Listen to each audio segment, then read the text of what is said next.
Hello everyone, welcome back to another video here on Play On GA with me, Seamus Brady and Luke Payton. In this video, it's our immediate match reaction, Luke, to really an awful day for Donegal and an amazing day for Armagh. Armagh 3-17, Donegal 16 points. A brilliant performance by Armagh, but Donegal just were dismal in my opinion. Before we get into the full match review, guys, please like, subscribe, share and comment. It really helps out here on the channel. And yeah, let's go with the match review. So, of course, Luke, what a start to the game. The second fastest goal in championship history. Armagh hitting the back of the net after 10 seconds. Rory Grugan caught that long ball by Rian O'Neill into the square and then turned and buried it into the top corner. From then, Donegal responded really well, hitting the next 6 points. Armagh, found their feet again. The black card to Sean Patton was huge as well, coming towards the end of the first half. But then in the second half, of course, that goal from Stephen Sheridan in the 58th minute really finished off any hint that Donegal might come back into the game. And is this the end now of the Declan Bonner era? So, yeah, first of all, I'd say just look, Armagh, I thought were brilliant. And the style of play, everything that kind of came with it as well, their energy, their few tactical things they did as well. Look, I thought they were really good, and they put down a big statement of intent. So, they're probably a little bit off the likes of Dublin and Kerry, but look, they're really putting their name up there as the third best team on current form anyway, I think. And I just thought the manner in which they played the game was fantastic. And just look, but to touch on Donegal, it's pretty remarkable what's kind of happened here, considering what happened earlier on in the year as well, how they've gone from beating Armagh earlier to this situation when, look, realistically, they were absolutely destroyed out there today. And it was weird stuff. It was how open they were at the back nearly as well. It was uncharacteristic. They looked like that because of what happened last week. They tried to overcompensate and hit too many, just hit long ball into the full forward line the whole time. But it was clear that they haven't played with that style of play in so long, and that it was nearly as if they were just given the instruction to kick it long to the full forward line, and there was no real rhythm to it. There was no kind of pattern of play at all, and it was being dealt with very easily as well. So it's just, I think the management team's backed themselves to a corner coming into this one. And then look, after the fallout of the Ulster final, I think they had to try and change it up a bit, but they changed up to something that they clearly hadn't worked on. And look, they looked fairly rudderless out there. And I think there's no doubt whatsoever now that there'll be new management in Donegal next year.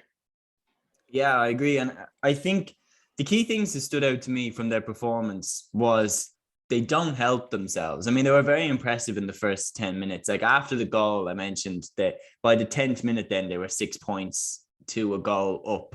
So they really responded well to that. And then I couldn't believe it in the 25th minute with the 29th minute, the black card for Sean Patton. It was 2 consecutive terrible short kickouts that Sean Patton hit when his long kickouts had been really good up until that point. The 26th minute, he kicks it pretty much straight to Stephen Campbell, who ends up having his shot stopped on the line by Caelan Ward. And then, of course, the 29th minute, a penalty then is awarded after he pulls down Aidan Nugent. Sean Patton did that. And I mean, you think back to the Derry game when Sean Patton hit that short kick out to Stephen McMenamin, who was very lucky to not get a black card for tripping Shane McGuigan, which he absolutely did. It's just Donegal's naivety when it comes to the kickouts there is a feature of their play, that they seem to shoot themselves in the foot at the worst possible time. And then also their dry patches throughout the game. I mean, in the first half, they went 17 minutes without hitting a score. And then in the second half, I think, they went, I have it here. In the second half, it took them until the 52nd minute with a Michael Murphy mark to get their first point in the second half, which when you're thinking about the position that they're in at half time, they would have needed a bounce. They would have needed a comeback of some sorts. And to not score until the 52nd minute, when at that point Armagh had already tagged on 5 more points, that's just criminal. And that's why they're out of the championship. Yeah, completely. And look, I said it last week as well. I think that for Donegal going forward, like you mentioned there about that passage of play when they hit, I think it was 6 points in a row, I think it was. And like they were kicking scores from distance, that they've got players that are capable of kicking scores from everywhere. They've got players with speed and everything as well. And that they just don't seem to utilize them to the best of their abilities, I don't think. And it's like it's a bit of a waste, I think, there, like with the players that they've had in the last couple of years, that some of these players come towards the end of their career, and I do think that the system has really kind of held them back a little bit as well. And that, look, they've won the occasional Ulster, but the last couple of years, whenever they've got themselves up to Croke Park, they've gone out with a whimper, really, a few years in a row. And yeah, I think big change is probably needed up in Donegal, but like especially as well, just to touch on the point about Patton as well, is that I think Patton has to start being under a bit more pressure now for his spot, because we've seen this throughout the year that he's leaving his full back line out to dry with some of these kickouts. It's when clearly there's been traps laid by the opposition, and he's still kicking into there as well. Like that, the point you made there, like it beggars belief really that he went straight back.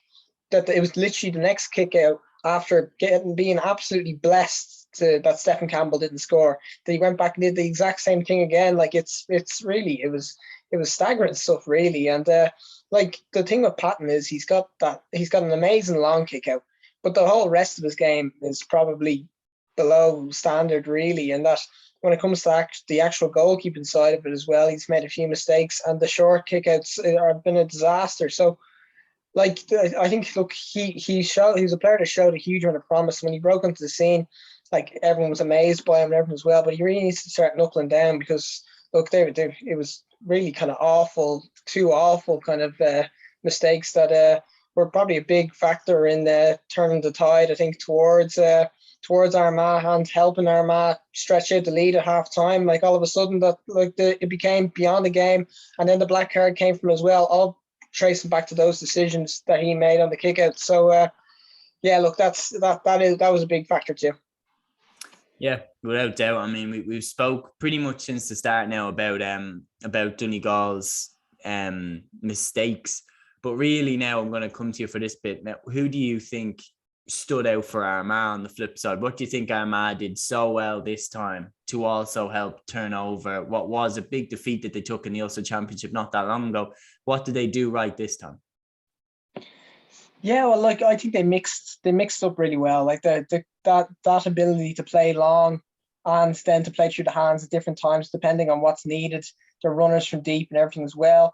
They, like in midfield, I thought they grew into the game. They struggled a bit initially on kickouts, but they grew into it as well.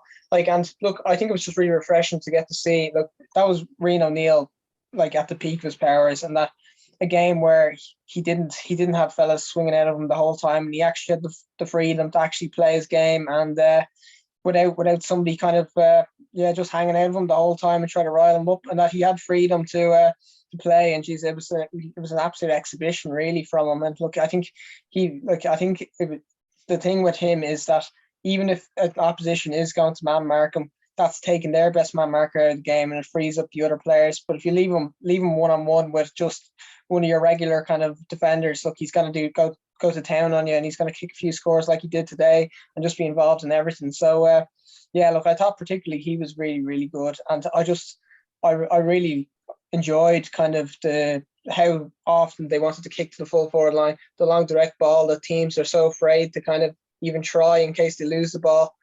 And yeah, all of that just was it was just great to watch. And also I want special mention as well to Jarlath Burns as well, who look, he was absolutely class, the wing back as well, got up, kicked 3 scores, and he put Donegal on the back foot the whole time with those runs too. So I thought, you look, between O'Neill and Burns, they were 2 of the best individual performances I've seen so far in the championship this year. Yeah, no, they were both fantastic. And I think Jarly moving to wing back has been one of the finds of the season. I mean, he's been absolutely fantastic there. From that day against Dublin in the league, I just remember thinking this guy's quality at wing back. And then he backed it up against Tyrone. He's been backing it up ever since. Armagh now go into the quarterfinals. And of course, Kerry and Dublin set to face each other, of course, on the same side of the draw, potentially in the semi-final. If Armagh end up on the side of the draw with Galway and Derry, do you think that there's a potential there for Armagh to potentially make an All-Ireland final appearance? Yeah, well, I do actually think so. I think that, look, I think if they can get up onto that side of the draw, I think then it's between themselves and Galway. And I think that Armagh and Galway they're both moving pretty well.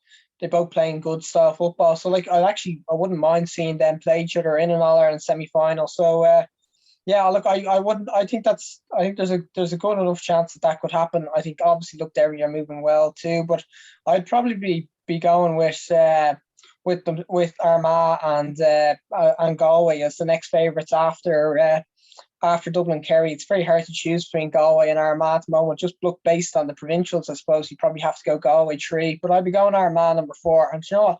I think this is their best opportunity in a long time to reach an All-Ireland final now, and it just seems that they're hitting form at the right time of the year and everything as well. And look, if they deliver performances like they did today going forward, look, you'd be brave to bet against them anyway. So yeah, look, it's promising enough signs from Armagh, and I just really like what I see when I watch them. And yeah, look, I think it's kind of as well special mention. I think like the fact that they stuck with Kieran McGeeney for so long. People were questioning kind of like, he's there 8 years, has it gone stale and stuff? But look, this has been their best year under him by a mile, and it looks to be clicking now. And look, they've been really patient with everything as well, with players coming through. And it's reaping the benefits now. And the setup in there just seems to be really good. And they're all singing off the same hymn sheet. And look, things are just really good up there now for them.